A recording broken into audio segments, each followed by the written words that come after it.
La répétition, à communauté, dans la secrétaire général, parce que c'est lui qui signe tout. Et Lélo, il fait carrière. On a ramené un défi. Normalement, on a mais ça déjà. Et Koli Sangapi. Et Lélo, Mayelo, on acquiert la sagesse. De plus en plus, tu vas venir coller pour ça. Et on a bien pourquoi? Pourquoi? Pourquoi on a un salon? Pourquoi on a un salon? Donc, toujours la matin. Donc, ça ajoute un peu. Voilà. Et pour Karim Mokondi, les gens doivent éviter à me parler de Karim Mokondi à tout le temps. Allez parler des héritiers chez Karim Mokondi. Et non de Karim Mokondi chez héritier. Héritier ne travaille pas pour Karim Mokondi. Non. Karim Mokondi ne travaille pour héritier. Donc, moi et le Rwanda tout petit ça va amalgame. Et Karim Mokondi avant on a porté Pierre Naé quoi porter Pierre Naé na la Timouata agent ya RTG à la chroniqueuse à sa émission naé m'a ramené et je pense que la émission naé a bandaraté que héritier watana benini tina su héritier watana beno a yamba musicien belé donc batika ça là bas héritier Karim Mokondi a sa petite sœur fanatique parce que héritier comment va bien Karim Mokondi fan oui as fan parce que nga pona ba Karim Mokondi ba qui en tant que fan n'a adopté en tant que petite sœur pour na Karim Mokondi très gamine qui dans la classe donc dans mouton na ménier pour la première fois dans makambo ya musique hormis ça elle travaille avec moi elle apporte aussi quelque chose siko bato ba lingara Karim Mokondi te ba comprendre que nga na besoin Karim Mokondi pour na bato ba lingara Karim Mokondi mais na celui qui a Karim Mokondi te pour preuve qui aime yo tout ça donc pour nani pour bato pe balinga papi mboma balinga penga nde baotalanga bato baotalanga eza bato ya papi mboma donc voilà mais ce que bato bayina papi mboma donc je suis jalouse papi mboma donc bayina nga pe poka na papi mboma non oh papi mboma sala etali papi mboma oh nanya sala etali nga nazwara que le positif chez les gens les négatifs c'est pas mon problème. Donc voilà. J'allais poser une question juste question de curiosité. Qu'en est-il avec le fils Babia? Ça a été parmi les gens Oyo. Tu as donné une image en récompense de Babia. Ouais, mais Angola, parce que papa n'a fait en Angola. J'ai été très choqué. Batinde n'a comment éviter au côté de ma vidéo. Na moni vidéo mo Batinde la ginga babi na longo lié parce qu'il y a un faire cher des poules na télé. Mon peuple périt par manque de connaissances. Nakuta na yene pena matanga avant na voyager matanga masa mo akufaki ndeko mo akufaki yepayaki pondi konga za pena biso na ndoko ya PU mouvement na tunye makamyo lobby o wata benga kinga na poto kwalo je passe son numéro si tu as na la timwata j'ai jamais eu son numéro je lui ai jamais appelé na ko bengi na poto on a longola du moment où Karim Mokondi matin midi soir na télé na téléphone na bilo on va faire recherche de pourquoi na longola Karim et Ningaza répond parce que beaucoup de gens me demandent de chasser Karim Mokondi de mon groupe soit disant orchestre nangé ou faut qu'on a Karim Mokondi mais pourquoi na longola Karim te na astuce wana que na longola pour azam. Quand tu dis que longola ça veut dire quoi? Elle est engagée, elle travaille pour toi? Ouais, parce que là tu vas quand même frapper loin. Longola il y a des musiciens à côté quand même. À travers un groupe de presse moto travers un Karim Mokondi dans un groupe de presse à bateau tout travers. La fin du mois il y a du salaire. Voilà yem ça j'aime. Na Congo mamba salaire, la musique à Congo mamba salaire, tout beau solo. Mais voilà musique t'es. T'es wana musique.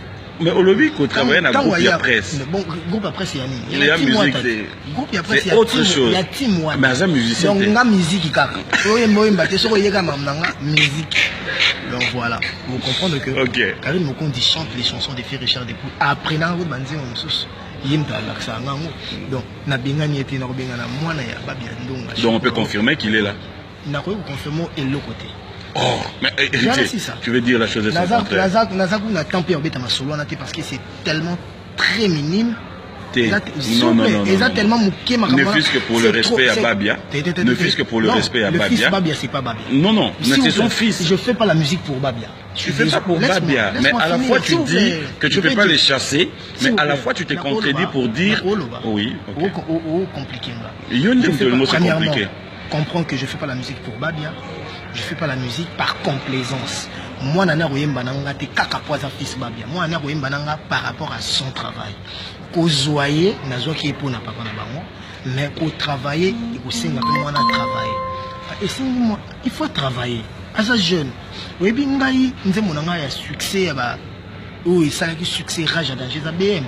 Ce n'est pas ce qui me concerne, je suis moi na babi ando ngam taimba ngondima donc atiki la kenzembo na yemba horizon zembo a succès ko ngamo na ko zongo na ndo yemba na orinyi na ona dominer na tina tiki la gaba ba acte affectif et affectif. Donc voilà, comprendre que pour muto zananga il faut alingo zananga ngana ko yina pe mutu te po alongwe e pananga omoni soka longwe atikalika betina biso mwana vienanga mwana fe vienanga ce qui passe mais il y a des collabos. Qui est mieux héritier? Il y a des gens qui gèrent les groupes. S'il te plaît. Qui est mieux placé à Bouyeba? On a la maison mère. La volonté n'a pas. La maison mère. Voilà, on s'est décidé. Ce qui y a aussi décidé à l'ongwa. Yangani. Na ko lukete na bonde na maneki te ko longwa te ni po ngamo ba bonde la na maison mère na longwa te me na longwa. Ba bonde la kiyo. Bon, et alors, bon, il y a pour bonde la nièce. Pourquoi? Parce que ceux qui m'ont posé mais fais-le d'abord cette démarche. Fais-le quand même cette démarche. Pourquoi il y a bonde la yo quand même? Il y a bonde la quand même. Na ko bonde la tamu kepi. Ceux qui Hollande. Ceux qui Hollande. Obi ko zo mona Prince Babia. Moi je ne le connaissais pas. Nako rappelé l'homme, tu sais que dans la manière où tu le dis, c'est comme si le musicien vous arrangez aussi pour nous utiliser. Tu sais, dans le moment où tu es en Angola, tant qu'on annonce qu'il y a même moi na Babi. Si, tu l'as entendu. Attends, il y a eu. Attends. S'il te plaît, laisse-moi arriver. Mais laisse-moi arriver. Mais quand est-ce que tu es en train de dire? Mais quand tu mens, s'il te plaît. C'est toi qui mens.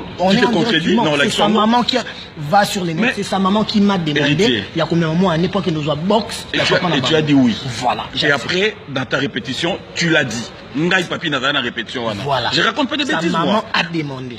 C'est sûr. J'ai pas connu l'histoire de la maman parce que moi j'étais au concert à la répétition. C'est là où tu as annoncé. Mais voilà.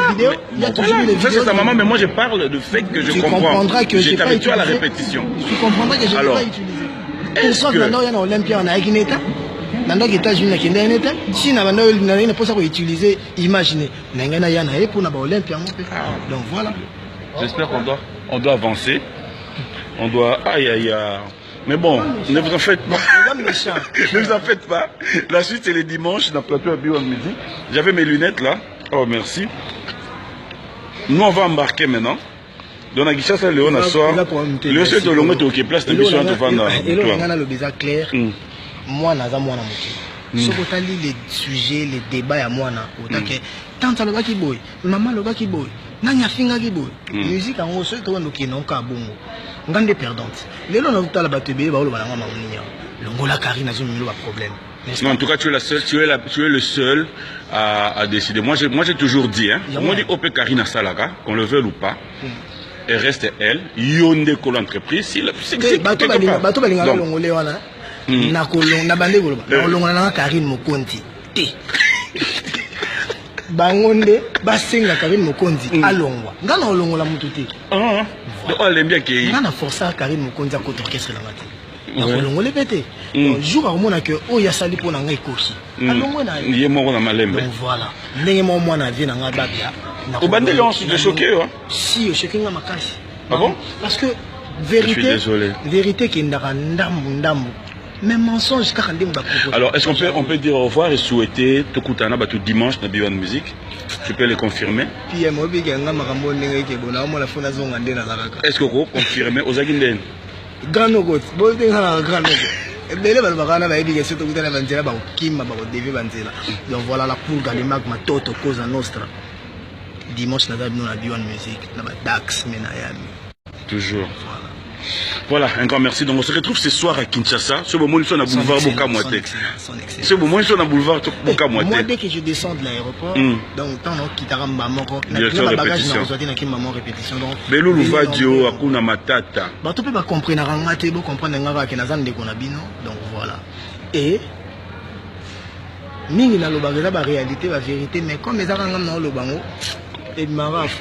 Voilà, donc à tantôt, on se retrouve tout à l'heure à Kinshasa. Un grand merci à vous tous.